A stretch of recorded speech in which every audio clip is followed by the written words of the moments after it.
My coverage of CES 2023 is brought to you by Gigabyte, Asus, Kioxia, and Cooler Master.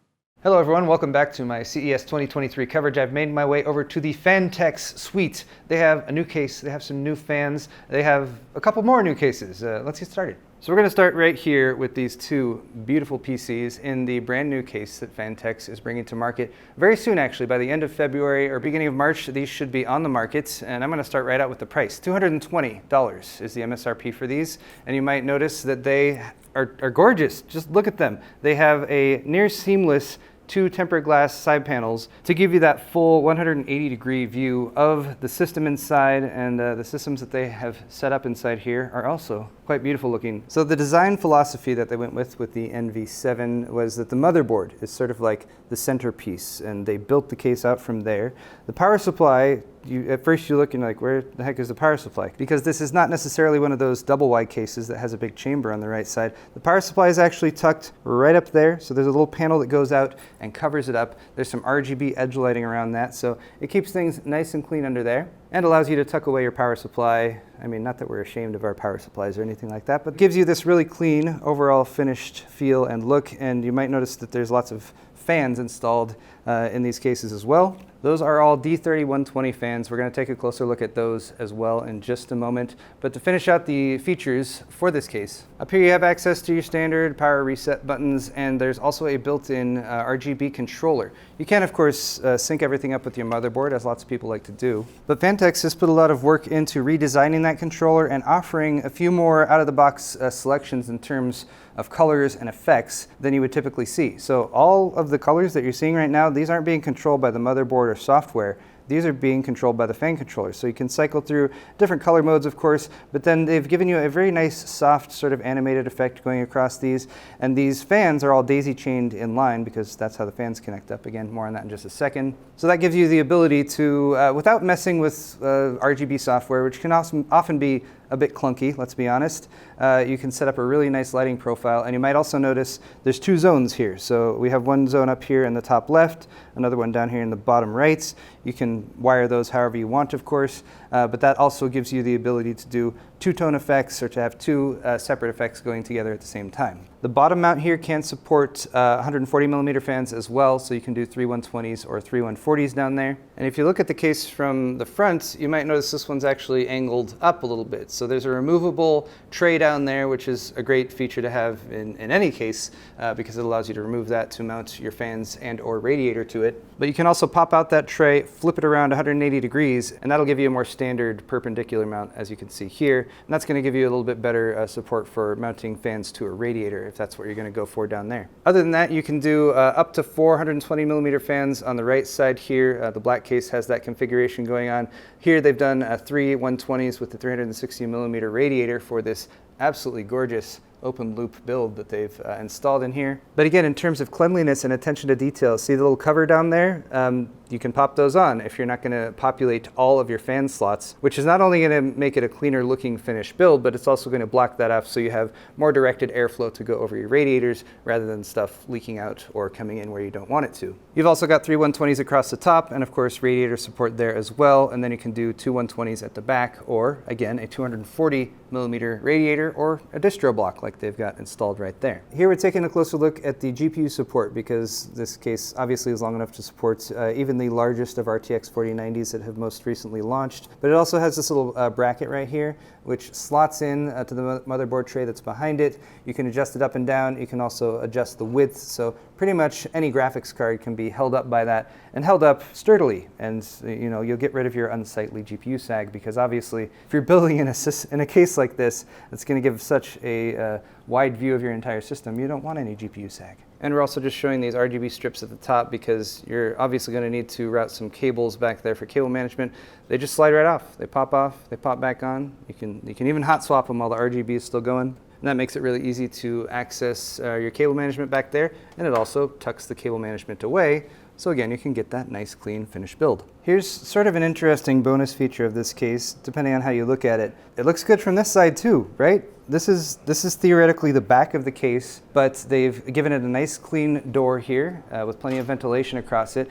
And you can open that up to access the internals for cable management, access to the back of your motherboard I/O, video outs from your video card, and so on. You can also see the power supply tucked away up there at the top here, but they've also made these channels down the side with plenty of little with plenty of combs sticking up so you can channel your cables through there, get them nice and clean, and then once they get down to the bottom, you can either pass them directly out through the combs, or they also have a channel to go straight down to the bottom of the case. So depending on where you had it and your setup, you could route those out the back as well. I've also just noticed that there's I/O down here too. So quick correction, it ships with one of these units, but you can mount it here at the back, or if you wanted to make this the front of the case and do a sort of a reverse orientation, you'd still get a nice view there. But you can also swap that over to the front, as you can see with this white build right here. Also a quick correction, I might have said fan controller at some point. This is just the RGB controller that they have up here, so just to clarify that. So here's a look at the business end of the case, so to speak. You can see some of the mounting points here across the top for 120 millimeter fans, also pass-throughs for water cooling. That's always really convenient to have. And then back here you have the shameful part that you're going to try to hide with all of the other features that the case has.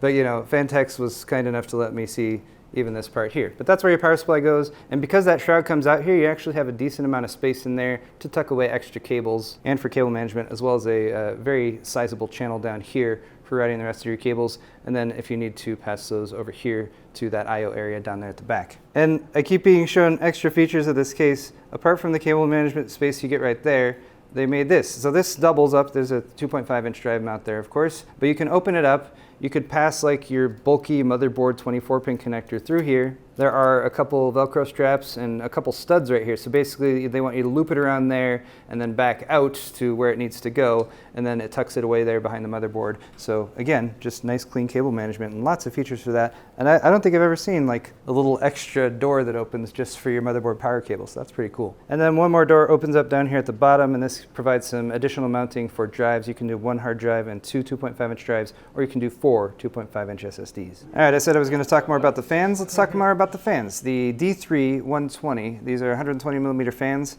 They're available in a 3-pack, or they're available individually. I'm going to lead with the cost. It's $30 for an individual one, or $85 for a 3-pack. These are expected to launch about the same time frame as the NV7, so we're looking at early March. So here is a single fan, first of all, and it's got a nice clean design. I like the bracket there across the back. That's a little bit distinct and different from some other fan designs that I've seen.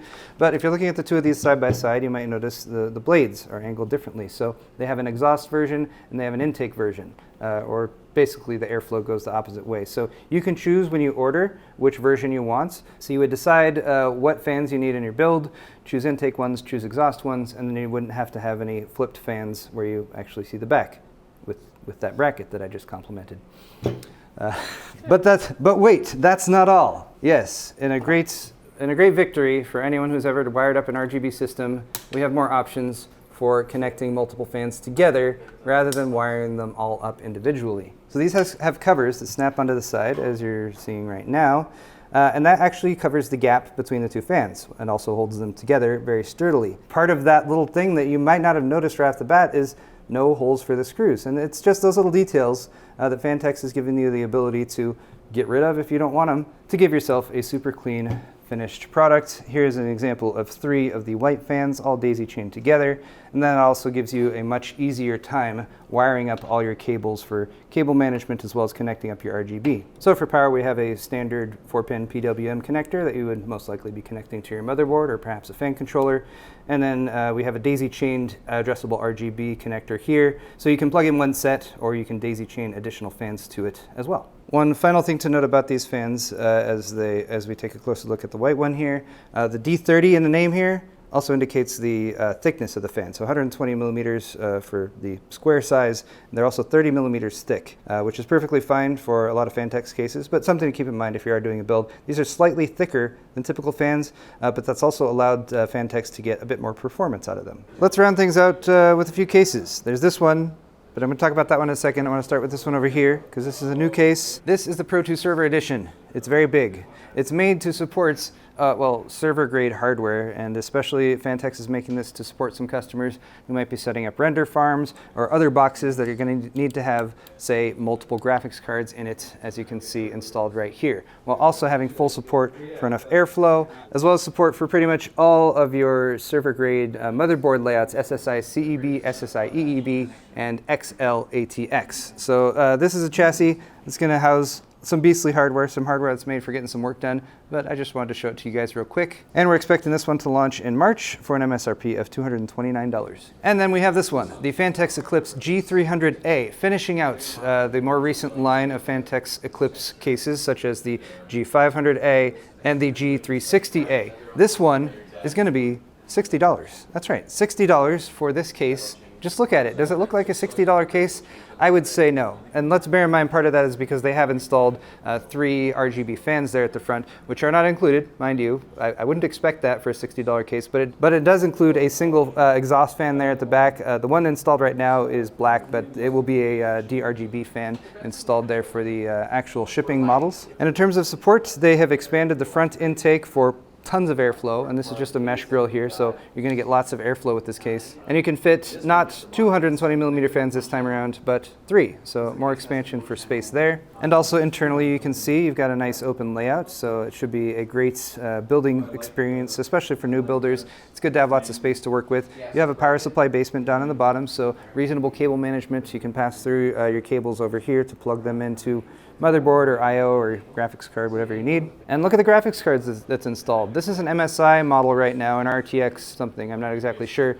But the use case for this, the one that they've tested, that they've verified fits, an RTX 4090 Asus Strix, which is an absolutely massive RTX 40, even for an RTX 4090, can fit in here. Bear in mind, if you went with a graphics card that big, you would not be able to fit this radiator here as well. But in order to accommodate graphics cards that are that long, these fans actually mount from right to the front of the case, which is actually great for pulling air in, but they also have brackets that come out for the fans, so you're going to screw them in from the front and not have to mount them from the back and reach through the case. Of course, you can also do a 360mm AIO there at the front as well, which is what they have set up right now. But guys, that's all the time I have for this video. So I've been visiting Phanteks, and a big thank you to them for letting me stop by and check out their new hardware. And a big thank you to my sponsors for CES 2023 as well, Asus, Gigabyte, Cooler Master, and Kioxia. I have more videos still to come, so hit the thumbs up button, subscribe if you're not already, and we'll see you in the next one.